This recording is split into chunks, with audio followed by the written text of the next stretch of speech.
We are live at 11:05, but I don't think we made it. It's probably more like 11:06, but that's pretty darn close. I think today we're going to talk about just before you turn the key. We've got John's car coming up, and I'm sure he's getting excited. We're getting excited. We need to get it out. It's time for it to go home, and we've got 2 or 3 or 4 more turnkeys coming up. So I think what we'll go over today is what you need to do just before you're ready to turn the key. I'm BC with Spirit Cars. We are live at 11:05, and behind the camera there is Josh, the voice of Spirit Cars. My tip of the day, and we always do it. Once the car gets close enough to at least make a list, make a list. And we've done that. We got spring cover, we got rear lights, we got license plate, radiator cap, wire looms, mount covers, trans cooler. And then once we get it off, erase it. And once we get them all erased, I mean, this is Eddie's working on it today. We'll go ahead and make the list again. This is the time you need to really get meticulous and focused and just methodical about how you do things. So here it is. It's John's car. The slow boat from China finally got here. And a good thing is keep your parts in one area with those parts. On his car, I believe this is his cabinet. We've been keeping his parts in one spot. Right now they're kind of around the car, but when you're building the car, don't, just for the ease of getting it done and not losing parts, don't mix all your different cars together. Keep one car in one area. We happen to have these compartments here, but I'm waiting a long time for this. This will be cool. Let's set it on here, see what it looks like.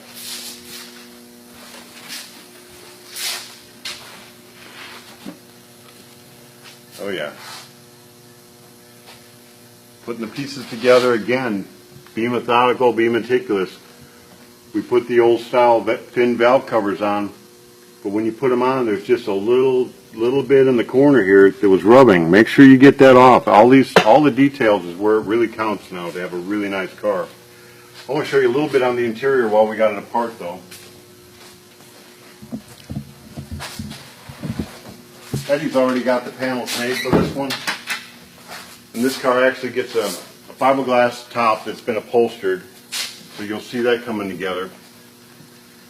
But these panels, and I think in another show we'll probably show you how the panels are sewed, but there's a piece of foam in here, and then your material, and he sews the design in the material.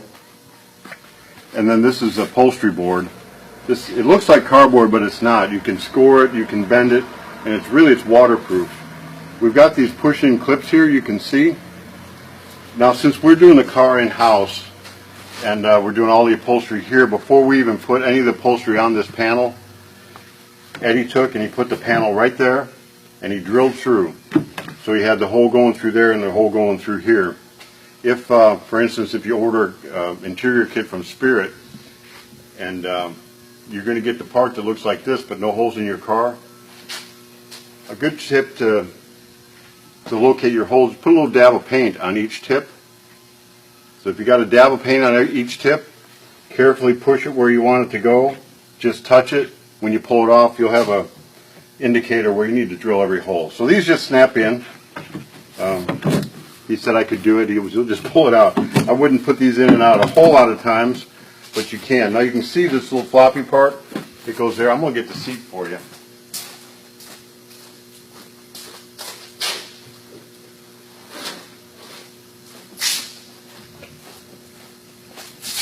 We have the exact opposite in the fiberglass of the insert. And again, he's got it upholstered, all sewn together before it's glued in. You can see this is a Spirit car, the way we build it. It doesn't have to be this way, but this is how we do it. Our master cylinder's under the seat. Our battery box goes under the seat.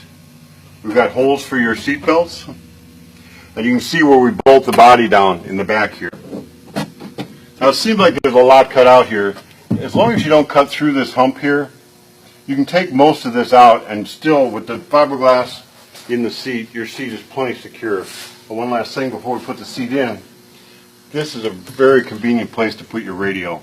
It'll slide in there. You can access it from under the seat. Get all your wiring done under there.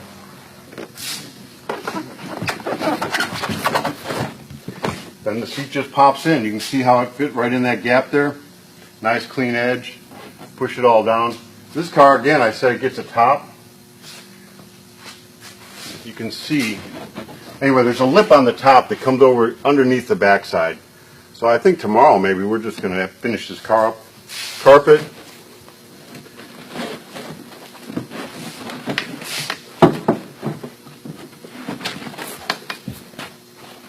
We sew it, and we have a groove here for your brake pedal. A nice pad that's sewed in. There'll be a boot that goes over for your shifter. And Eddie will usually take and sometimes use maybe black on this floor. I don't know what it's supposed to be, or maybe a white. Do the boot, and it'll have all the chrome around it then. One of the hardest parts of locating where your body goes and getting the shifter in the right spot, the shifter arm will come off, but it still puts it off pretty high. You've got a bolt, and a bolt, and a bolt, and a bolt. So you have 4 bolts on the car. If you go ahead and put the motor in with the shifter on, and you use the 4 bolts as locating holes because there's holes on the frame itself, and get your location for the shifter. If you do that, you can always measure from the holes in the body and at least get the rough cut for your shifter and set the body down on top of that. If you don't do it that way, it can be done, and I did it for several years before I figured out this is easier. You can go underneath and mark it and cut it, but you're taking the body off and on a couple times, and that's this is just a much easier way to do it, so that's a tip you could probably use.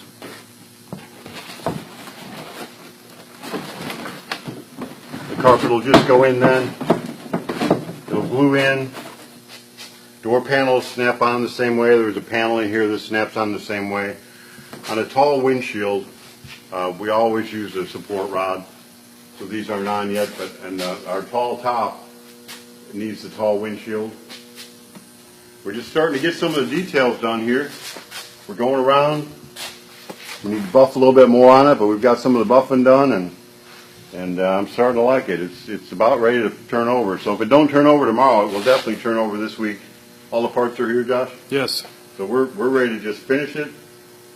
Again, big thing, once you get to this point, your list is at least small enough to put on the board. Go through that list, take stuff off, keep adding to it. I don't care if it's just adding the transmission fluid, adding the fluid in the radiator, adding oil. Every minor thing, get on your list so you know that you get it done. Check it, make sure your bolts are tight, go over, check it. And then it's about time to start this one. So that's always an exciting time. So it may happen tomorrow, it may happen, today's Tuesday, it may happen Thursday. So for today, that's our 11:05, and if I had my little book, I would give you the words of wisdom for the day, so you need to remind me to bring that next tomorrow. So thanks for being with us. This is John's car, and it's starting to look like a car.